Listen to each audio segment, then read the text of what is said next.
আসলেই কাঠের উপরে দাঁড়াতে হবে। মোবাইল পড়বেন নিচে কে জানে, এদের ধাক্কা খাওয়ার আগে। না না না পড়বে না, এই সামান্য ধাক্কা পড়বে না। রে হ্যাঁ আপনার হাতে জায়গা থাকবে এরপর ওখানে যে কি করতে হবে? হ্যাঁ বলতে দেন, ওনার হাতে রশিদে ধরতে হবে ব্রেক হওয়ার পর।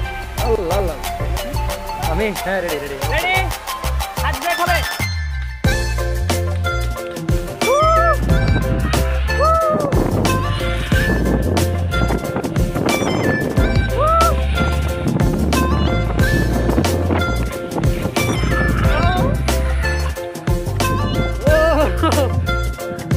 সেরা সেরা।